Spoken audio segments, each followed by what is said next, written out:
Eu tenho falado sobre Jó e esse último domingo eu falei desse capítulo 5. E agora vamos falar um pouquinho mais, vamos conversar um pouquinho mais sobre esse texto. Jó capítulo 5, versículo 17. Você já pegou a sua Bíblia? Já abriu aí a sua Bíblia? Então vamos lá. 2 versículos apenas. Versículo 17 diz assim: eis que bem-aventurado é o homem a quem Deus castiga. Não despreze, pois, o castigo do Todo-Poderoso, porque Ele faz a chaga, Ele faz a ferida, Ele faz a chaga. Em outras traduções, Ele mesmo a liga, Ele fere e as suas mãos curam. Vamos orar, feche os teus olhos, curva a sua cabeça agora. Senhor, fala conosco nesta noite. Esta é a hora da palavra ser ministrada. Os nossos corações estão aqui abertos para receber esta palavra de hoje. Abençoe amigos e amigas que acompanham agora, ao ouvir essa transmissão, aqueles que vão ouvir, assistir depois. Que onde estiver alguém, Senhor, alguém, Pai, ouvindo este culto, acompanhando este culto, que seja abençoado por Ti. Graças te damos, em nome de Jesus. Amém. Queridos, é um texto, são palavras de Elifaz.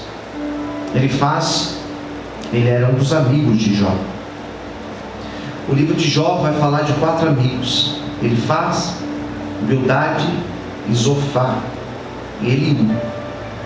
Esse Elifaz, ele, no capítulo de número 4, ele fez algumas considerações que não são verdadeiras, elas não são reais, porque uma das considerações que Elifaz fez é que o justo não sofre e que o injusto, o ímpio, esse vai sofrer sempre. E na verdade não é assim. E uma segunda consideração que ele fez foi que toda doença e todo sofrimento é resultado direto de uma ação pecaminosa, que também não é verdade. São 2 considerações que elas não são reais. Por quê? Porque nós não podemos acreditar ou atribuir doença ao pecado. Eu me recordo de um texto de João, no capítulo de número 9, um dos sinais de Jesus, em que os discípulos perguntaram: Senhor, por que ele é cego?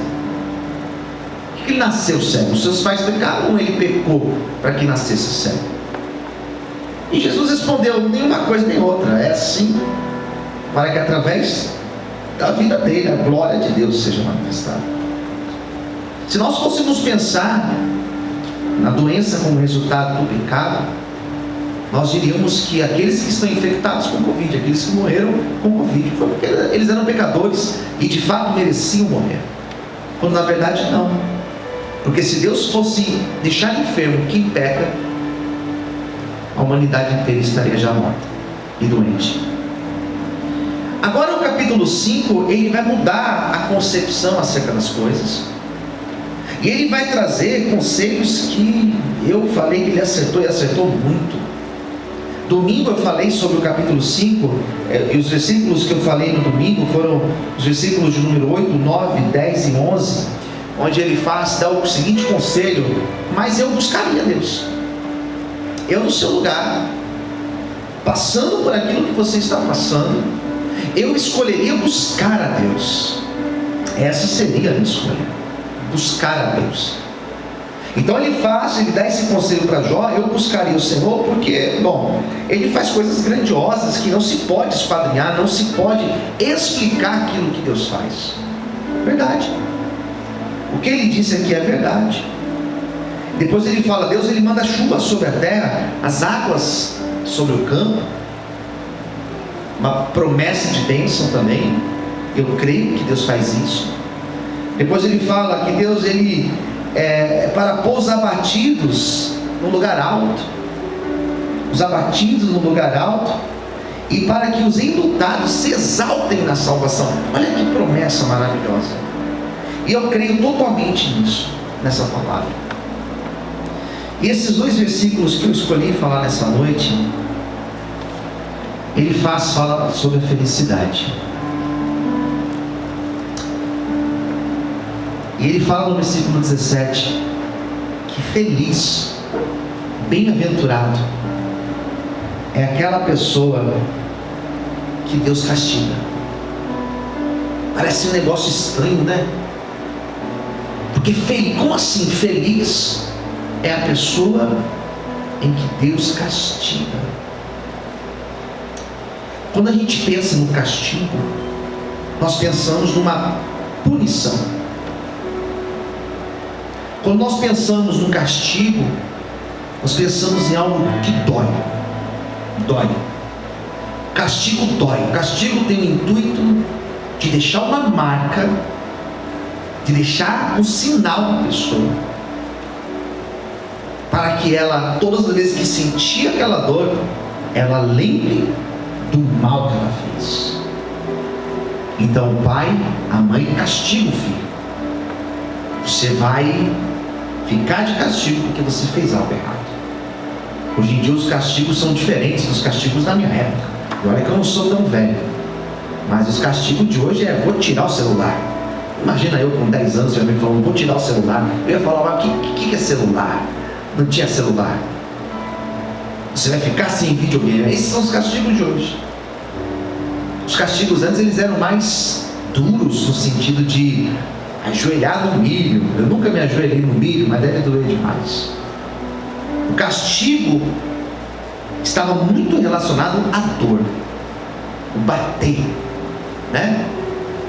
Os castigos de hoje em dia, eles são bem diferentes.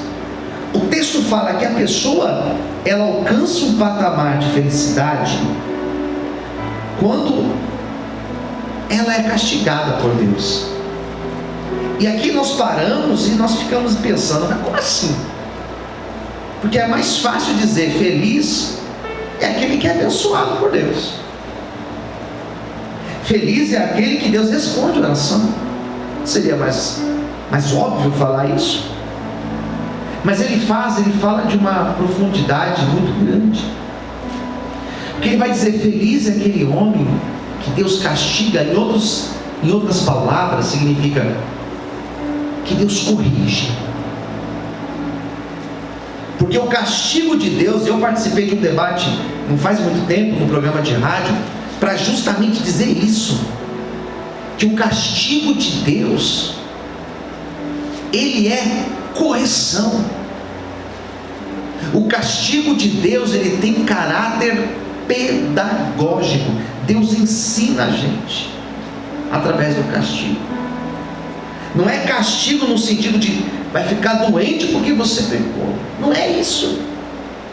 Vai perder tal coisa, vai perder o celular. Não é isso. Castigo de Deus significa, sabe o quê? Correção. Feliz é aquele que está indo para o caminho da perdição e Deus vai lá e corrige. Feliz é aquele que está saindo do propósito de Deus e Deus vai lá e corrige. Por que é feliz? Porque ele volta. Feliz é aquele que sai do propósito e Deus vai lá e exorta ele, toca no coração dele e ele volta para o centro da vontade de Deus.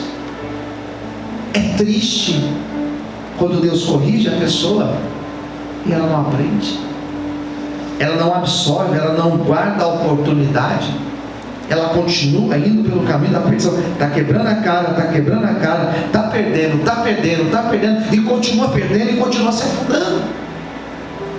Agora, feliz é aquele que quando Deus fala no coração dele, você está errado, ele se endireita e ele volta para o centro da vontade de Deus.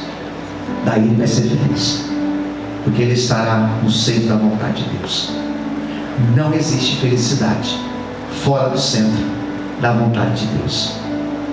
Tudo aquilo que a pessoa busca que não seja o centro da vontade de Deus é vento, é correr atrás do vento, é correr atrás do vazio, é correr atrás do nada.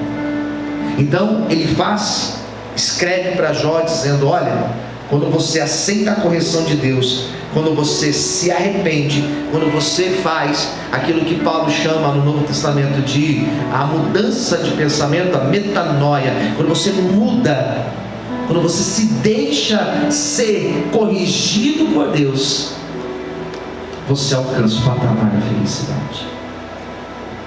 E a minha oração nessa noite é para que a correção de Deus possa nos trazer para o centro da vontade dele. Não vale a pena sair da vontade do Senhor. Pastor, mas está doendo, está difícil, mas não vale a pena você sair do centro da vontade de Deus. Ele continua dizendo o seguinte, esse versículo aqui mesmo, versículo 17: feliz é aquele que Deus castiga, e ele não despreza o castigo de Deus. O castigo, ele chama a Deus aqui Todo-Poderoso. Ele não despreza. Tem como desprezar o castigo de Deus? Tem. Como que alguém despreza o castigo de Deus? Como que alguém consegue desprezar o castigo de Deus? Sabe como? Sendo resistente à voz de Deus, sendo resistente ao chamado de Deus. Quanta gente sofrendo, e Deus chamando: venha na minha presença, volte e se arrependa. Quantas pessoas estão presas agora? Porque não deu ouvido. Quantas pessoas estão sofrendo na vida consequências, porque ela desprezou o chamado de Deus, a mudança que Deus estava dando para essa pessoa. Então ele vai dizer que a pessoa é feliz quando Deus castiga e quando ela aceita esse castigo, como já expliquei, né? A correção de Deus. Tomás de Aquino vai dizer que o castigo é a correção de Deus, quando eu aceito ser corrigido pelo Senhor. Tem gente que é dura, tem gente que não ouve ninguém, não ouve o pastor, não ouve o pai, não ouve a mãe, não ouve o esposo, não ouve a esposa, não ouve ninguém. Agora, quando você se deixa ser conduzido pela voz do Senhor, você alcança a felicidade na tua vida.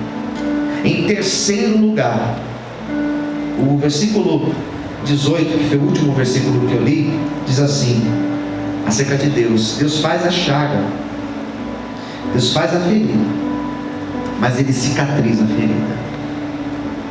Eu acho muito interessante essa expressão, que Deus faz ferida. Como assim Deus faz ferida? Uma ferida